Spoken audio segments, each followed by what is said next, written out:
নমস্কার, এই সময় লাইভে আপনাদের সকলকে স্বাগত। আমি রনিপা আপনাদের সঙ্গে রয়েছি। নজর রাখবো টপ 5 খবরে।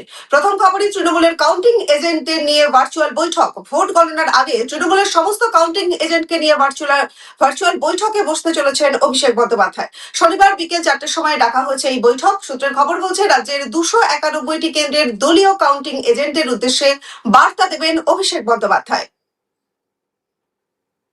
দ্বিতীয় খবর, স্ট্রং রুম কেন্দ্রে ছুটে গেলেন মমতা।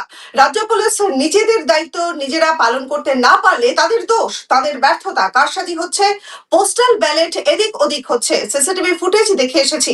প্রায় 4 ঘন্টা পরে সাখাওয়াত মেমোরিয়াল থেকে বেরিয়ে বিস্ফোরক অভিযোগ করলেন মমতা বন্দ্যোপাধ্যায়। পরের খবর, 7টি স্ট্রং রুমের বাইরে জারি বিএনএস 163। কলকাতার 7টি স্ট্রং রুমের বাইরে জারি করা হয়েছে বিএনএস 163 ধারা। 30শে এপ্রিল থেকে 4ঠা মে পর্যন্ত জারি থাকবে বিএনএস 163। 7টি স্ট্রং রুমের 200 মিটারের মধ্যে কোনো জমায়েত করা যাবে না, নির্দেশ নির্বাচন কমিশনের। স্ট্রং রুমের সামনে 24 ঘন্টা থাকবেন কমিশনেরই আধিকারিকরা। টপ 5 এর পরের খবর, অবজারভারদের বিশেষ নির্দেশ দেওয়া হলো কমিশনের তরফ থেকে। ভোট গণনার দিন অবজারভারদের বিশেষ নির্দেশ কমিশনের। প্রত্যেক রাউন্ড গণনার সময় সশরীরে উপস্থিত থাকার নির্দেশ দেওয়া হলো। নিজেদেরকেই চেক করতে হবে সমস্ত কিছু। হিসেব এদিক ওদিক হলে তার উত্তর দিতে হবে অবজারভারদের। টপ 5 এর শেষ খবর, বাড়লো এলপিজি এবং বাণিজ্যিক গ্যাসের দাম।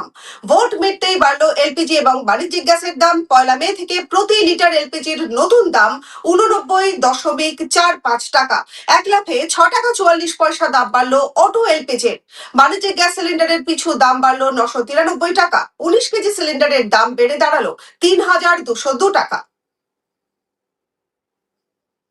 এতক্ষণ টপ 5 খবর নিয়ে আমি রনিপা ছিলাম এতক্ষণ আপনাদের সঙ্গে। নজর রাখুন এই সভায় লাইভে।